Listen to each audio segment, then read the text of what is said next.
to the flag of the United States of America and to the republic for which it stands, one nation under God, indivisible, with liberty and justice for all. Thank you and welcome to the September 16th, 2014 Post Falls City Council meeting. We had a joint workshop with Planning and Zoning at 5 o'clock and have adjourned that meeting to enter our City Council meeting. Clerk will note that, and by the way, we have our Deputy Clerk, Deirdre, who's taking care of us tonight. Thank you very much. Please note that all council members are present, and we also have Chief Hogue sitting in for City Administrator Shelley Underwood, who's at a meeting. So welcome, Chief. Thank you. And we'll have to behave because you're armed. Are we under ceremonies, announcements, appointments, and presentations? I'm going to step down and I'm going to ask Joshua Kirby to join me down in front.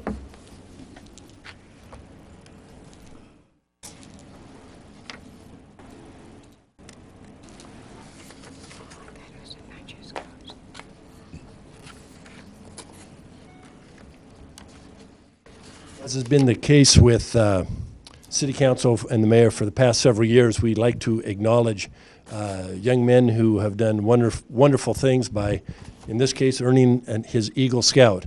So I was talking with Joshua before the meeting, and his Eagle Scout project was the building of a viewing station at the Cougar Bay Reserve area in Coeur d'Alene, correct? Yeah. So I probably butchered that, but Joshua said that it took him 3 weekends to build. And we know that it takes a lot of time and a lot of effort, and you have a lot of hoops to jump through to earn your Eagle Scout, and we congratulate you. That's a great, great start as you enter into a career and show that you have the perseverance to stay with it. So congratulations on that. We have an acknowledgement in recognition of you achieving the rank of Eagle Scout. And the second item we have is a buck knife that we give to our Eagle Scouts. And please accept that as a token of our congratulations and appreciation for all you've done and all that you will do. So be proud of your Eagle Scout, and thank you very much for coming tonight.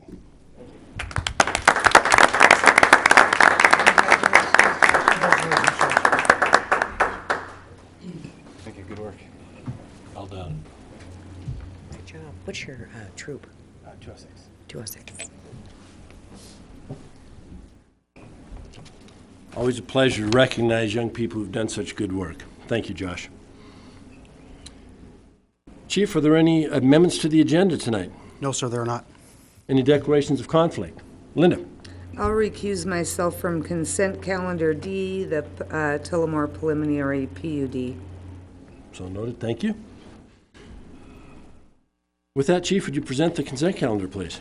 You bet. Tonight on the consent calendar, we have minutes from the September 2nd, 2014 meeting, the payables from August 26th through September 8th of 2014, the Northern Plains First Edition Subdivision Plat application, the Tullamore preliminary PUD finding and fact and conclusion, the indemnification agreement with Lakeside Capital Group. Any questions? Consent calendar. Move to accept the consent calendar as presented. Second. Motion second. Further discussion? Clerk, please take the roll. Thorson? Aye. Wolf? Aye. Malloy? Aye. Henderson? Aye. Bissong? Aye. Wilhelm? I except for D, and I'll recuse myself. Thank you very much. Motion passes. Next item is unfinished business, and we have none. The next Public hearings, you missed it. Oh, I'm sorry, I did. Thank you very much, Joe. We next item is actually public hearings. I got ahead of myself, and we have none. But I appreciate you reminding me of that. Next item is unfinished business. We have none. The next is citizens' issues, and this section on the agenda is reserved for citizens wishing to address the council regarding the city-related issues that are not on the agenda. And what we would do is ask you to come forward, give your name. We will allow you 5 minutes to speak. Now, if I can, real quick, feel free to come up if you want, but we know there's an issue in front of us tonight on a house on 20th Street. And is that what you want to address? Yeah. Let me throw this out at you and see if it would work for you. Okay. We have got a petition, we have got pictures, we have got signatures, we've got a complete package. And we've all, I know we have all received it, and I'm sure most of us have driven by and taken a look at the house. What I'd like to recommend, if we could, is that we started off with our police department and get a report from the PD, and hopefully that will answer Fair some of the enough. questions, and then we'll go from there, if that works That's for fair you. enough. Okay? Captain Knight, thank you. And it's not that we don't want to hear you speak, but our thought is if we get a report, it may answer some of the questions you have. The truth of the matter is I'm outnumbered, obviously, so. No, in all honesty, Mayor and members of the council, thank you for the opportunity to address this issue here tonight. To the members of the West 20th Street up there, I know, believe me, we feel your sympathy, and we know what you've been having to deal with up there and what we've been dealing with the PD to try to alleviate this issue at 319 West 20th. What I did tonight is I thought I'd just address some of those concerns, hopefully in this PowerPoint, and obviously we'd open up for some questions if we need to, but I don't want to kill you by PowerPoint either. So 319 West 20th on July 2nd, when we first occupied or activated a search warrant up there, the picture on the left is what we saw. The picture on the right was one about a week ago that I took from my car that we've been going by weekly and trying to work with these folks to get this place cleaned up. It's kind of a timeline of events that we put together. The house, we did have some complaints up there before March 2014, there's no doubt. The real complaints started coming in, as far as I'm concerned, that I'm aware of. During March, we started getting email activity from citizens going on our website that lived in that area and notifying us of the drug activity potentially going on up on that address. That same day, we inquired with the North Idaho Violent Crimes Task Force to see if they were working this residence, which is common practice with us. We want to make sure that we're not impeding on something that they're already working on and might have officers already working that home. We were advised that they were not currently working the house, but they did know that it was a current flop house for people who were either homeless or what they call in the drug world what we would consider to be a flop house. Also on March 18th, we found out that they were not working it, so we turned this over to our special operations group and our shift supervisors to make it a priority. Let's ratify this problem. Let's get up there, work the evenings, the early morning hours, working foot patrols, bike patrols, whatever we can to make sure we make this drug activity go away and make sure they understand that we're not going to put up with it. We started making these early morning, late night contacts, made many contacts with folks coming and going, and made several drug and warrant arrests related to those events. And individuals started to get the point that we weren't going to be putting up with that, and neither were the residents that were living up there. Continued progress again, kind of fast forward into May 6th. May 6th, we receive a notification email from one of the Violent Crimes Task Force members. Says, this is now our home, we're going to start working it. Please have your patrol officers and cars stay away from the area if you can. We want to start getting some activity into that home. So that started on May 6th. May 28th, we actually made a traffic stop on one of the home occupants who resides there. He was arrested and charged with some, I think he was just charged with some driver's license violations and some other issues. Was also notified that we were working that house because of the drug activity, and he was one of the homeowners. He advised us, of course, that he has a soft heart for some of the homeless folks, and that's the reason there's so much activity there. Clothes, around the place. It was just a mess. Fast forward to July 2nd. So really, May 6th, we were notified that the drug task force was working that home. So we kind of stayed out of the area, stayed away from it. And then July 2nd, they had enough activity in and out of that home to secure a search warrant, and asked if they could mobilize our SWAT team to hit that due to the inherent potential dangers that we would encounter up there. So that morning on July 2nd, about 4:30 in the morning, we decided to activate that search warrant, or execute that search warrant. And coming around the corner at 4:30 in the morning, to our surprise, obviously, there's a lot of people walking around the house at 4:30 in the morning. Some had groceries bags, some were hiding in cars outside, out front, something we typically don't encounter. So obviously, we knew we were dealing with something. 14 people were encountered that morning in that one residence. Several of them were arrested. And then we had our Community Services Division working with the residents to try to get it cleaned up and return that neighborhood to normalcy, which was a priority for us, and obviously a priority for those folks that live up there. July 11th, we received another tip of the drug activity appears to be coming back. Most of those folks that were arrested or charged were bonded out pretty quickly. We signed this back to our patrol staff, didn't even want to get involved with the Violent Crimes Task Force again. We wanted to handle this our own way. So we started getting our bike patrols up there in the evening, started putting it to foot patrols. We started getting emails on a daily basis and nightly basis from our patrol staff and the encounters they're having up there. And we just wanted, again, to make this a priority to get this place cleaned up. We took an aggressive stance with the two homeowners. We started meeting with them and letting them know what we were doing. And then we pulled some parcel information, some mortgage company information, made contact with them and advised them of the issues that we're having there. The eviction notices we were told were given, and the tenants were working with our community services division, and Curtis Exley especially has been out there on a weekly and bi-weekly basis, working with them, trying to get them out of that location, if not cleaned up first. And again, this has been a weekly progression for us. I've been up there this past 2 weeks myself, just driving by daily, trying to make sure things are getting cleaned up. Seems as if you stop and talk to them, it's almost like poking the bears. What we feel that they'll slow down, things aren't getting accomplished. So what we've done is just making sure we're doing drive-bys on a daily basis and ensuring that progress is being made.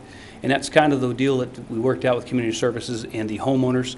We want weekly progressive cleanup, getting this stuff out of here. We were told that they were to be evicted roughly 16 days, and that would have put it around September 15th, and I think that's where that number came from.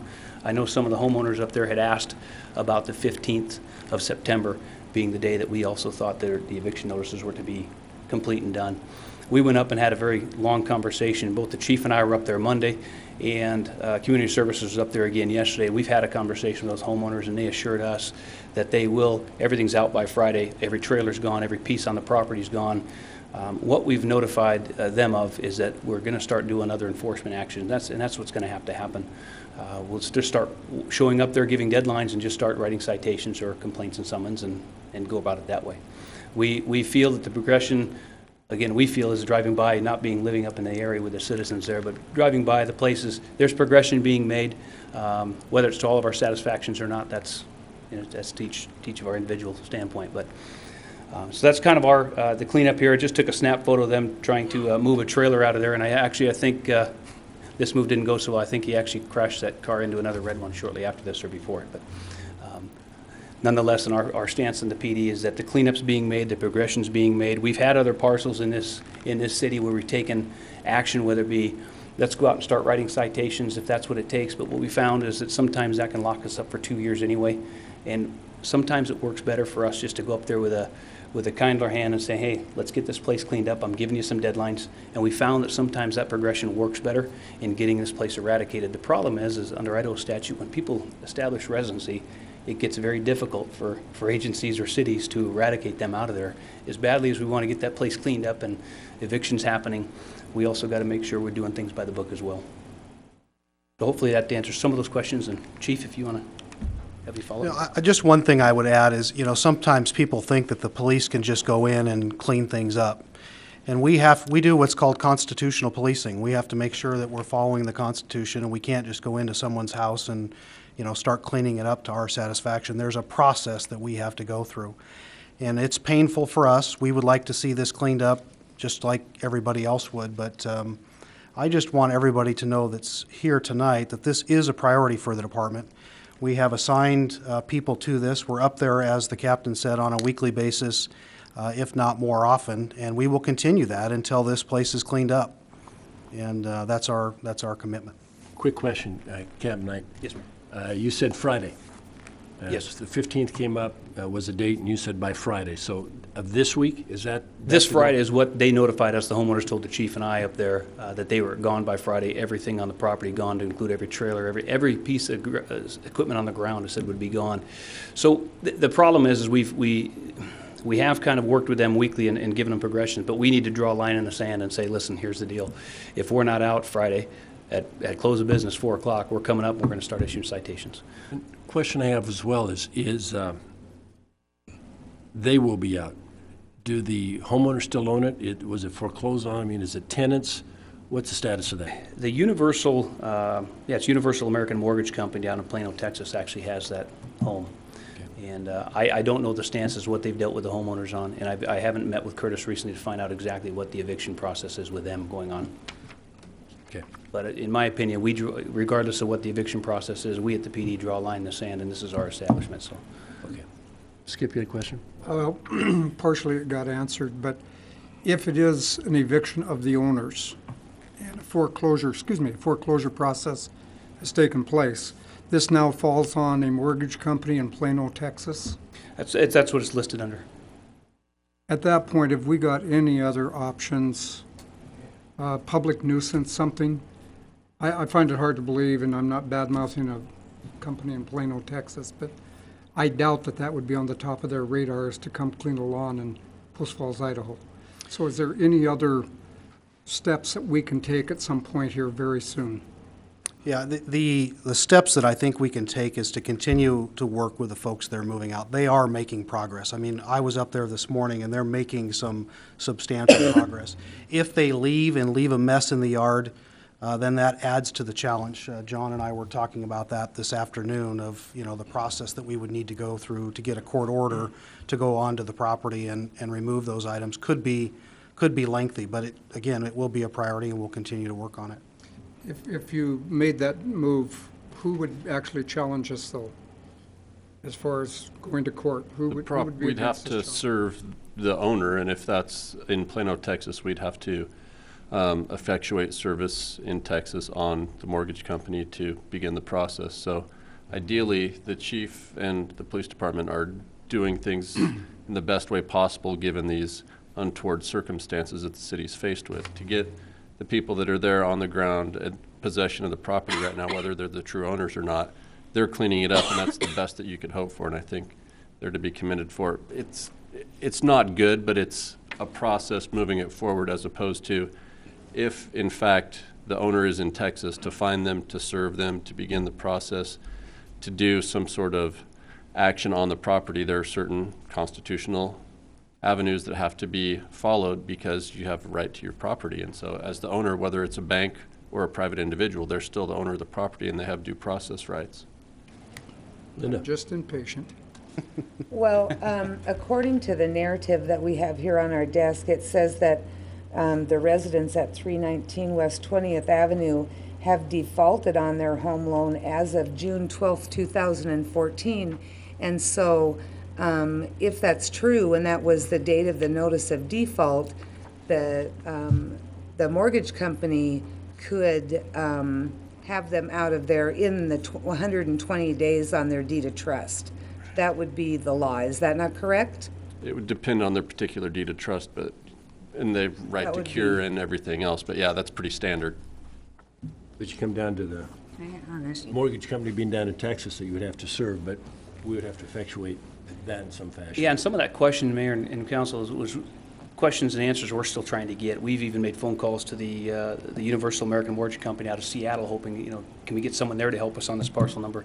We're just not getting the phone call returns back. It sounds like some of the folks up on West 20th have had contact with some of those people up there. So what I did read in there, it talks about an eviction that could take up to a year, and I don't know what they were told compared to what the citizens who live there were told. And so that's always a challenge as well. Any other questions? No, not now. I have a question. So, Captain Knight, if the residents move out Friday, leave a bunch of garbage behind, is there a violation if the neighbors go by and pick up all the garbage and throw it in the truck and haul it off to the... As much as I'd want to say I'd do the same thing, typically we refer back with legal on some of those questions and find out, hey, listen, this is what we want to have happen. Believe me, we'd want to be up there with a trailer with the rest of the community saying, let's go, let's get this cleaned up. But when you get into people's rights and who has rights on whose property, you start running that gray area. And being risk managers for the city, that's one thing we look at is, are we going to get someone potentially some hot water over this cleanup? So it's something we would congregate and talk about as a group and make that decision from there. Okay. Okay. Thank you, Knight. You bet. And I would, at this point, if someone cares to speak, and after hearing those questions, if there are further concerns or input, I'd welcome you to the podium, and please give us your name for the record, and we would limit you to 5 minutes. Okay, I'm Jim Boyer. I live at 320 West 20th. I'm right across the street from these guys. Okay? And it's every night, what I'm worried about and concerned about is everything the guy has told me has been a lie for months. Not to judge his character, I'm not here to do that. But they just seem to move one piece of garbage from the front to the back, but I have in the last week, I must admit, I see some progress. But I have a feeling that they're just going to leave all the stuff at the end and leave, and that's what I want to know from the city here. What rights do we have to clean this up? Was there any drugs in that place? I don't know. I've never seen a report from anybody on it. Were they cooking them? We know it was methamphetamines. Were they cooking in there? We never got that answers. I'd like to see if the police would, is there any place I can go for public record on what they were busted for there? Was there any methamphetamine cooking devices found on that property? Yeah, the case is still ongoing. You Okay. could go, on the internet to the repository and see what they were charged with. Right. I will tell you that there was no meth lab at the house. There was no meth. No. That was one thing I was concerned about because we've got all these young kids in the neighborhood, and we've smelt some pretty weird smells coming from there. Maybe they were just burning garbage. I don't know what meth smells like. So, but we've had other people in our neighborhood getting allergies, and myself included, ever since they moved in there. And what's the disease potential of this when they bring these clothes and throw them in the backyard? Where's this stuff coming from? I mean, people are going to get sick. And then what's going to happen? They're just going to pack up and leave. We need to know what our rights are so we can go there and take care of this problem once. I've heard Friday from this kid forever. Ever. 2 years. He's told me so many times that I'm going to take this stuff, and then I see him tonight. An example, we have an interview where the local paper comes down the street. He comes down the street, all their buddies run out of the house. That's the best the place has looked in 8 months. And he leans up against the fence and tells the press that we're harassing him. I can't take it. My property value is tubing. If we let this stuff come into our town, it's going to run rampant. Their buddies will just start saying this is the place to be. That's all I got to say about it. Thank you, Jim, and again, with, as Captain says and the Chief. And I'm very happy with the, I didn't know a lot of these things. Yeah. Well, And I'm happy with the progress, and I think we all are, that is here tonight, and respectively, I have all the highest respect for what these guys have had to deal with these guys, Well, because they probably hear the same thing that I'm hearing all the time, over and over and over. And we've got to just resolve this issue as a community. We can't let it run in this town. Well, the chief, or the police department will continue to make it an issue, and the council will as well, so we will Thank you very stay on much, top of sir. it. Thank And you for your time. And I appreciate you and the other folks bringing this information to us. We've got the package, it was submitted, that will be part of the record, so Thank just, you. With that, is there anybody else that care to speak? Ma'am, name for the record, please. Deborah Cobb, and I live at 220 West 20th. And I'd like to thank the council members and chief and captain for listening to our issues. I've only lived there 25 years, and Newcomer. I lived 2 blocks away for 15 before that. So I don't go far. I just went 2 blocks because the kids needed more room. But that's the point, is our kids have all been born and raised there, and now our grandkids. And we cannot even let them outside to play, for one, because of the speeding vehicles up and down the street. A few of them that are obviously highly medicated, that dance up and down the streets, pull our limbs off our trees, sit on our yards, and their dogs are something else that's of an issue. It's not the dog's fault, it's the owner's fault, but that pit bull is really scary. He's had me cornered a couple times to where I've had my lawnmower doing a dance with him in the yard, keeping my lawnmower between me and him. I don't know how friendly he is, but I don't want to find out, because he could do a lot of damage. I've been on Post Falls ambulance and Arrow ambulance from 1982 to 1999. And Arrow went down and Post Falls went down. So I went into law enforcement. I was on Coeur d'Alene City for 4 years, and then I went to Coeur d'Alene Tribal.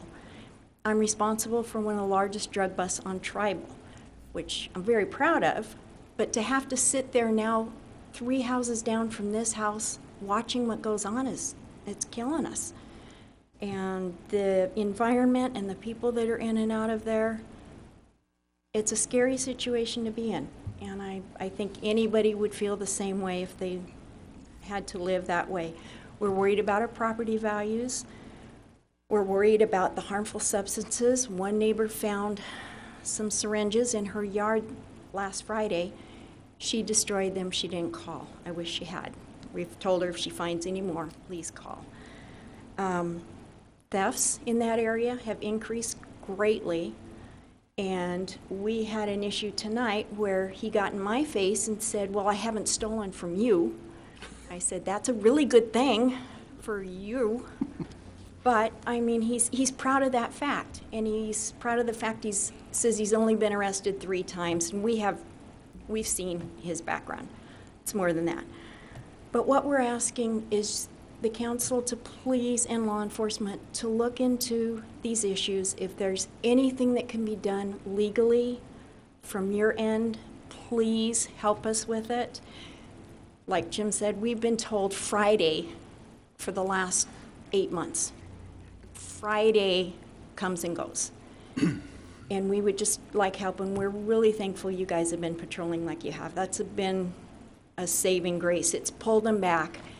When they see you guys, they scatter, they run and hide, and then they don't come out until you leave. But if you could keep up those patrols, because there are a few of us that are a single dwelling residents, and we're a little afraid for our safety.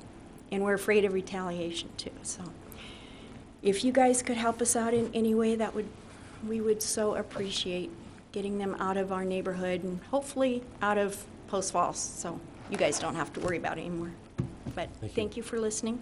Thank you very much. To follow up on that, is there a chance at the next council meeting we can get an update? You bet. This topic, so we know where we stand? Yep. We'll make sure that happens. Good, thank you. Oh, and with all due respect, we found out that their mortgage company is somewhere in Florida. And yeah, the notes have been sold and resold and sold and resold. We've kind of tracked it down to a company in Florida. So I will give that information to the department so they can follow up. Thank you. Okay. Anyone else? Gentlemen? Yeah, let's have this gentleman go first. Not necessarily, but she did bring up something that I wanted to.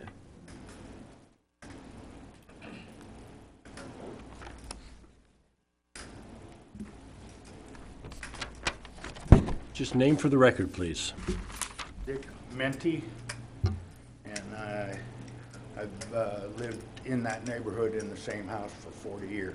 Excuse me, Dick, could you scoot over just a little bit closer to the microphone if you can sneak in there with the crutches? Thank you. Other than a couple things, my house sits right on the alley that leads to the back of this place, and for better than a year, almost 2, I've been I'm a pretty early riser. In fact, I'm in my yard about 4 o'clock every morning. And I've been witnessing this for going on close to 2 years now. And young kids in and out of the alleys distributing their take from this house. I know they're buying drugs. I've found some reefers laying on the corner. So there's drug going on there, and these are young kids, lots of them. And this house is just maybe a few blocks from where your houses will be someday. So the longer we put up with this kind of stuff, the worse it's going to be. I also have just recently put my house up for sale. For a lot of reasons, and this being one of them. And I love the neighborhood. I also want to take this time before I get to thank the local police department. They've been outstanding. And over the years, in a good way, I've become very close to several of them. In fact, some of them were my students at one time at Post Falls High School. And they have been bent over to do their part. There are some other agencies that I think are building their resumes, getting the big guy. And in the meantime, a neighborhood is going down the tubes. And like I say, this is just one neighborhood of which yours may be next. So I just wanted to get my input to tonight, and at the same time, I want to thank you, Chief, and your department. You've been outstanding. Thank you. Thank you, Mr. Menti. Thanks, Dave. One more coming forward. This will take me a long Hi, Christina Gernert, 309 West 20th, direct neighbor. Thank you. We didn't know. One of the issues that we've come across is that when we call and complain, we get no feedback. You're not as upset about what's going on if you understand what's going on. So I really do appreciate, I have 2 of the only 4 children that live on that neighborhood. They're girls, they're impressionable. My oldest will be 13 in just a matter of weeks. She goes to the middle school right down the road from this entire issue. And my youngest is only 9. So every day when I head off for work, I have to worry about whether my children are going to make it to school, which is literally 2 blocks away. Sorry.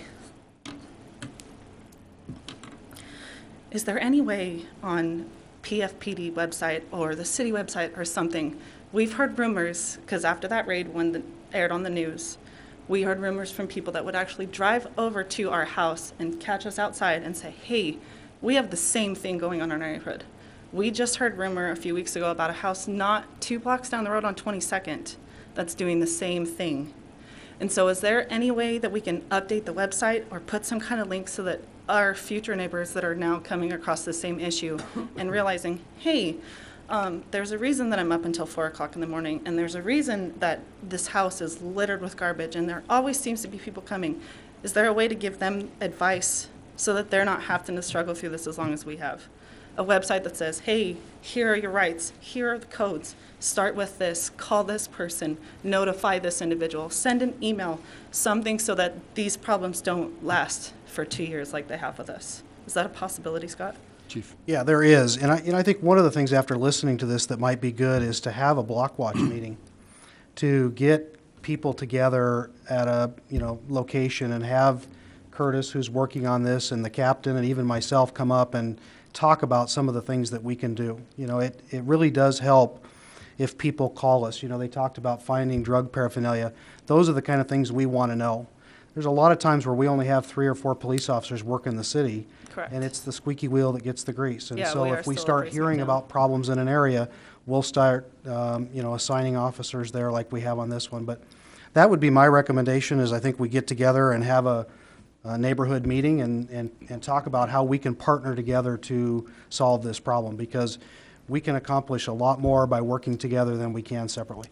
Okay, and are you guys allowed legally, like I was saying, when we call in, are you guys not allowed legally to disclose what's going on? Is that why when we've called in and said, this is going on here, or why is this allowed to go on here, and we kind of get is it because you guys aren't legally allowed to tell us what's going on? Because No, we can provide updates. Yeah, if you would like updates. Typically, all of the calls for service that we get, we post those on our Facebook site on a daily basis. Okay, And so that would be a good way to keep up to date. But I think as we work through this problem, I think meeting face-to-face as neighbors would be good.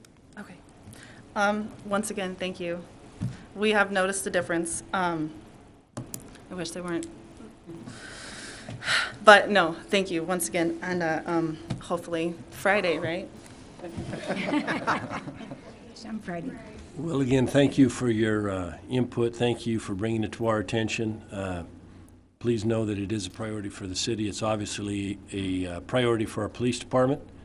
And tune in to our next meeting, and I don't have the date off the top of my head, but we will have an update. So if you don't have an update in the interim, we will ask for an update at the next city council meeting. So thank you. Is there any any other folks who would like to speak tonight?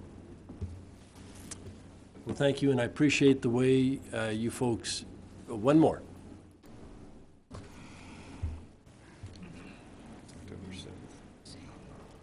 October 7th. Thanks. Hi, my name is Mary Arndt, and I live at 316 West 20th Avenue. I'm the original owner from 1970. My husband was the owner of Quality Maintenance, and we done a lot of your schools and streets. My son is now the owner of Quality Maintenance, and I am so upset of what has happened to our neighborhood. My kids played anywhere they wanted to, and I never worried. I rang a dinner bell at night, and they'd come to home to eat and take a bath and go to bed. I've seen little girls, 10, 11 years old, that are used to animals, used to dogs, run screaming from one house to the other because pit bulls, huskies, labs, every kind of big dog is out loose on our streets, charging these kids. Last fall, I walked out of my house, and I was ready to step off the yard to go get my mail. I heard dogs barking, but I didn't know they were out. A pit bull come charging at me, running circles around me, barking and growling. The gal says, "Oh, he won't hurt you." We don't know what these animals are doing. We've called 50 times. You'd have to talk to the police, the animal control. How many times do we have to call before those animals are removed? That's what I want to know. Because they are not controlling the animals. I walk out to the mailbox. I step out the door, and before I can get to the mailbox at night, somebody is standing out there with a flashlight watching me. If I go to the store at night, before I get out the door and get in my car, they're already out there watching me. I've seen the police come by, even when they've stopped with their weapons drawn. It isn't a minute after they leave, and people come out of the house. It happened just this last Thursday, where this car that was hit, I was accused that it was my fault because I was standing on my steps watching him, and I laughed when he finally kept hitting stuff.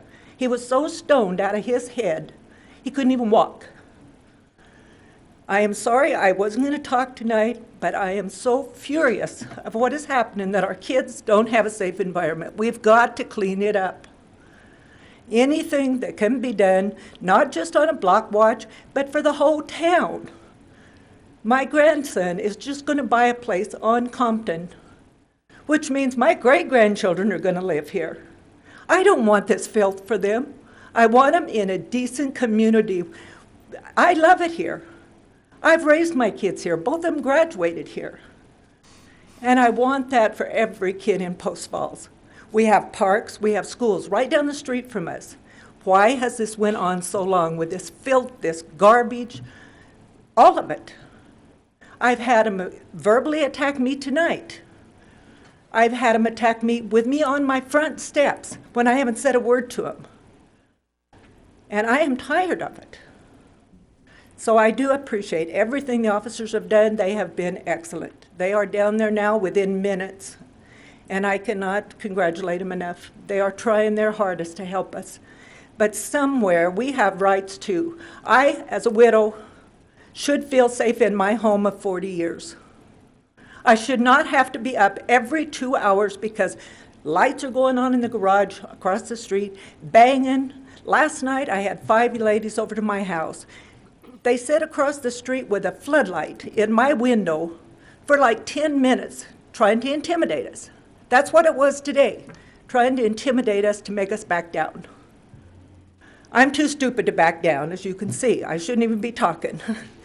But I'm telling you, we are fed up with all the garbage, all the traffic, the dogs. The dogs are horrendous, and they should be taken away from these people. So I fought my battles in Post Falls and everywhere else, but I'm up for another one, so call me if you guys need anything.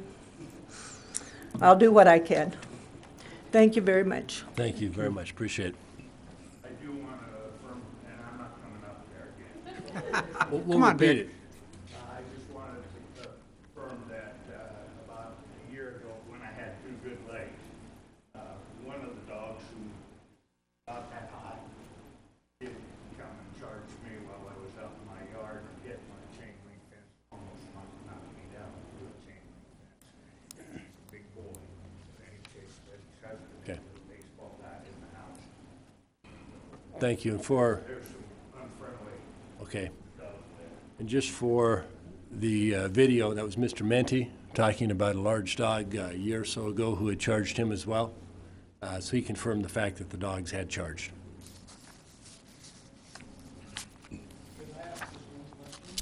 I will give you one quick question, but you're going to have to come up and ask it. Because I don't know this for a fact, and if somebody could answer this for me, because I've heard several different things from animal control. Jim Boyer. Jim Boyer again, thank you. How many dogs are allowed, a family allowed to own in the city of Post Falls? 3. They've got 5. There's the 3 Huskies. You can't miss them. One's a half coyote, one's pure white, one looks just like a Malamute Husky. The other 2 dogs, Pit Bull and Bull Mastiff. He came up to me this time one night. He's this high on me. They came and got him. He snuck around. He snuck back on me. When a critter sneaks back on me like a cougar does in the woods, it's time to kill him. I informed their neighbor of that I will. What are my rights? If it comes on my property, can I drop it? We would encourage you to call the police department and let us come and handle If it's that. threatening me and I waste it, am I in the right or wrong? Well, it really depends on the circumstances. You know, Okay. it's not something I can But I give will a- have cut and dry circumstances. I Okay. guarantee it. Okay. Thank you for your time. Thank you. Thank you all for testifying. I have a question, if Yes, I ma'am. could. I'm wondering if we could possibly have legal counsel call a title company, see if a default notice has been served on that property, see if there is a sale date for that house. And, so, I mean, that can kind of give us an idea of where in the process that bank is. Yeah, I was going And that could be of some help to these neighbors. Because once it's sold, the people are out of there. But until we see that there was a default served, I mean, it says they stopped paying their payments or something, but we should be able to see the default notice if you call the title company.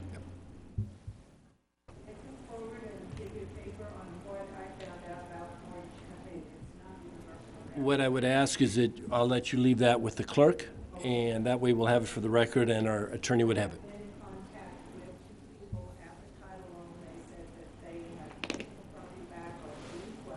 Okay, we can't keep going because we've got to have it all on record, but if you will leave that with the clerk, we will have that information. Thank you. Thank you very much. And John, if you check into that for us, and Yes, Mayor, I will work on that tomorrow. thank you very much. Thank you all again. Next item, new business. 2015 new personnel policy changes. Good evening, Mayor and Council. The last time that I brought personnel changes before you, I think I had a 2-hour workshop. And I'm not going to do that to you tonight. Thank you. In your packet, you have a list of policy changes that we are making to our policy for the employee handbook. They're detailed and just explaining why we've made the changes and the clarifications.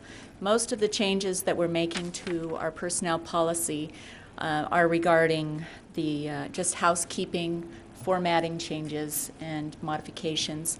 But we do have some major policy changes as well. Specifically, we brought before you several weeks ago the ADA policy that our ADA committee had requested that we have implemented.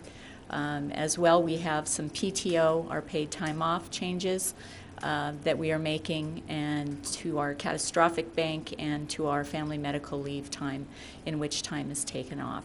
So I'm going to just open it up to you to see if you have any questions regarding the list of changes that have been made. I do.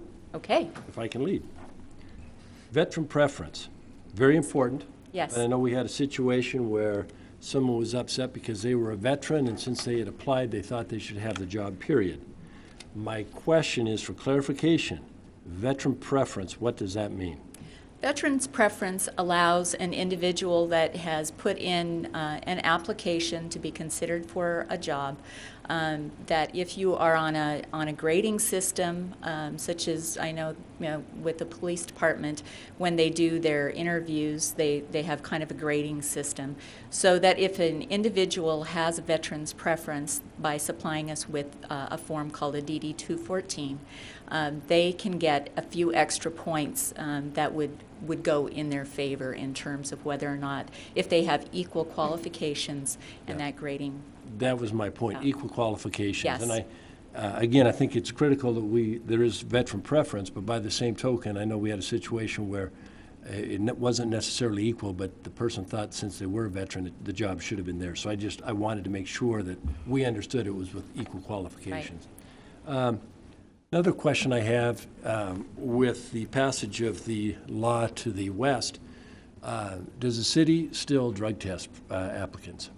We only drug test our commercial driver's license employees, our CDLs.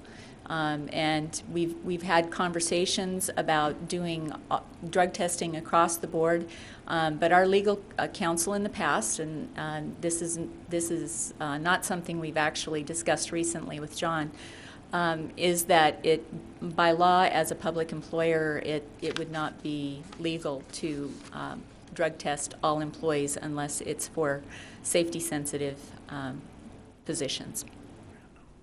Interesting, okay. Okay, one last comment. When I went to your retirement page and clicked on the link for Percy, Yes? I got Percy Persophilia dedicated to the philately of Iran. Wow. So I think I've clicked on that myself, but So you do may have want to to do. check it, because I I've will- got a feeling there's a wrong address in there, because I was going to just see what my retirement account was doing in Iran. And that was in the policy? That was in the policy, and I Oh. clicked it, and so thinking that maybe that was wrong, I went www.percy, and I'm back in Iran. Okay. So just an And I've FYI. actually clicked on that myself, so I will double check the web on that. Thank you very Thank much. you very much. Okay. Skip, do you have a question? I did. Going back to the drug testing, all heavy equipment operators in the city, are they also CDLs? Yes. So we're covering backhoe drivers and Commercial guys that get drivers. crazy on big rigs. Okay, thank you. Any questions? Do you need action from us tonight? I would ask that you make a motion that we would bring back to you at the next meeting on October 7th, a resolution to approve our new personnel policy.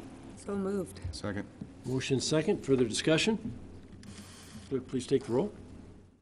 Wilhelm. Aye. Hassan. Aye. Henderson. Aye. Malloy. Aye. Wolf. Aye. Thorson. Aye. Motion passes. Thank you. Teresa, was Thank you. presented, I like the form in which you presented that. It was pretty self-explanatory. Made Thank it you very really much. easy to read. Thank you. Thank you. Other than Iran. Next item is ordinances and resolutions. We have one ordinance dealing with the traffic school. Move to place the ordinance Traffic Safety Education Program on its first and only reading by title only while under suspension of the rules. Second. Motion second, further discussion? Clerk, please take the roll. Thorson. Aye. Wolf. Aye. Malloy. Aye. Henderson. Aye. Hassan. Aye. Wilhelm. Aye. Motion passes.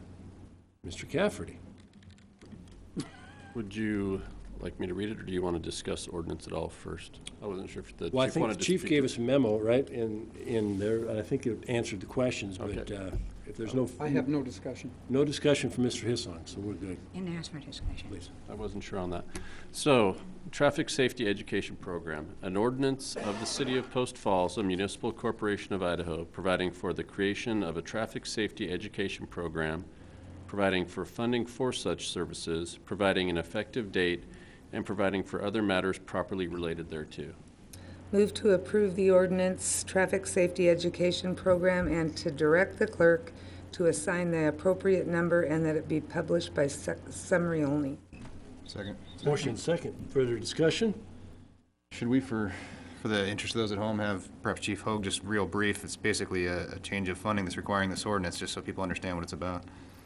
You bet. Yeah, the legislature last year passed a law further regulating traffic school. As you know, we've had traffic school since 2004, I believe, is when it was started. It's been a very successful program for the police department. We've had hundreds of people go through it. But the legislature passed some new laws so that they could reallocate the money that comes in from that Very school. politically correctly stated, by Yeah. the way.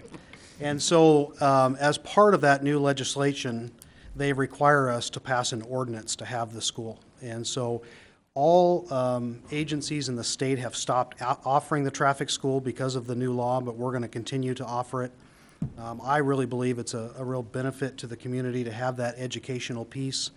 A lot of times folks don't get driver's safety training after they leave high school when they're 16 years old. And so I think it's important that we're continuing to offer that. So we're going to start the program back up. It never was about the money to us, and that's part of this ordinance, is to get that program started back up. Thank you. Thank you, Chief. Please take the roll. Thorson? Aye. Wolf? Aye. Malloy? Aye. Henderson? Aye. Hassan? Aye. Wilhelm? Aye. Motion passes. Thank you very much. Next item, administrative staff reports. We have an introduction, and as he's walking up with his new Clark Kent glasses, I would like to acknowledge that this is Mr. Warner's last official city council meeting, although you'll always be welcome back. And Terry, we can't thank you enough for all you've done for the city over the many years. Your efforts and your input and impact are very positive, and we appreciate all you've done for us. Thank you very much. Hey, well, thank you. Well, I'm up here tonight to introduce an employee who, he's been with the city now about 5.5 months, and I'm pretty sure now that he's a keeper, so I thought it was safe to bring him forward and introduce him. John, if you'd come up. John went to school down at the University of Idaho. He's graduated from engineering. Then he worked for JUB here locally for about a year, actually worked on a couple of our projects. And then the love of his life took off and went to Portland, so he had to follow. So he went over there and worked for a couple of years for the city of Portland in their solids program. And then he went and was the manager over the Gresham, Oregon plant. And we were fortunate enough to be able to get him back over here. And so this is Mr. John Beecham, and he will have his hands full. We're hearing rumors that we're going to have our MPDS permit probably be finalized about December 1. And with that, there's 7 different areas in there that say we have reports that are due in 180 days. So I think he will have enough there to keep him busy, along with the upgrades at the plant. And so I'll let John add any comments, or you can ask him any questions you like. Any comments, John? 2 things. Number 1, I'm really excited to be here. The past 5.5 months have been the most enjoyable part of my career so far, and look forward to a long career with the city of Post Falls and lots of great things there. The other thing I really want to say is a thank you to Terry and those others who have come before me. The reason we are in such a great place today is because of their hard work, and I don't know that that's appreciated enough. So thank you to Terry. Thank you very much. Any questions of John? Gary? Was there a memo, I a saw dress that. code memo for tonight? Once You can stop Terry's dressing gone, like you that. can. Is that part of the new personnel John, policy? John he's retired, and you don't have to suck up to him anymore. Well, actually, you could have Hillary stand up, and you can see that she got the purple memo. And there was a couple others in community development today that had the purple memo. So some others missed it, I guess. Well, thank you, John. Welcome aboard. Look forward to working with you. Nice to meet you. Welcome aboard. Kit, can you hear me back there? Kit has got a new employee as well. And can you speak over the speakers to make an introduction for us? Ladies and gentlemen, I'd like you to meet our new employee, who's our media production person, and this is Josh Straub, and he'll start doing the camera work for you very shortly. Welcome, Josh. Thanks for joining us. And the next item is going to be council comments, but I neglected something, so I'm going to start out real quick with the announcements that were sitting by my computer, but they were turned upside down, and I wasn't smart enough to flip it over. So for mayor's announcements, community tailgate party this Friday the 19th in the arena parking lot at Post Falls High School. The event begins at 4 p.m. and game kickoff is at 7. Activities for the whole family, games and cotton candy for the kids, hot and cold beverages, Krispy Kreme donuts, and Brazilian barbecue. That's an interesting combination. Fireworks after the game, sponsored by the Post Falls Booster Club. There's a 5K zombie-infested fun run to benefit the Post Falls Food Bank. Saturday, October 11th, 2014, check-in race day at the Post Falls Chamber of Commerce. 4 o'clock p.m., adults is $20, students 18 and under is $15. You can also register at the Post Falls Chamber or Chamber website. Post Falls Chamber's 50th anniversary celebration is Saturday, September 27th at the Greyhound Park and Event Center from 6 p.m. till 9 p.m. Contact the Chamber office for the ticket information. And Oktoberfest, Friday, October 3rd, 5 p.m. to 8 p.m. at the Grand Pavilion at Camellan Park down in Post Falls. The cost is $7 for adults, $6 for seniors and children. So those are the announcements that I neglected to start with. And with that, we'll go to council comments. Alan. I got one thing, and I always appreciate when our citizens come forward and let us know what's going on. And quite frankly, it sickens me to know that that house over on 20th is there. But I know that the police department's doing everything they can, and I appreciate that, Chief, Captain Knight. I just would encourage our citizens to always come forward, get on the phone, make it happen. We're all in this together. None of us want those kind of people in this town. So let's do what we can do to get rid of them, because I certainly wouldn't want that in my neighborhood. Agreed. Thank you very much. With that, no mayor's comments other than the announcements I just read because I missed. We do not need an executive session? No. Thank you for filling in. Deirdre for filling in. We appreciate it. Next motion is? To adjourn. All those in favor? Aye. Motion adjourned. Thank you very much.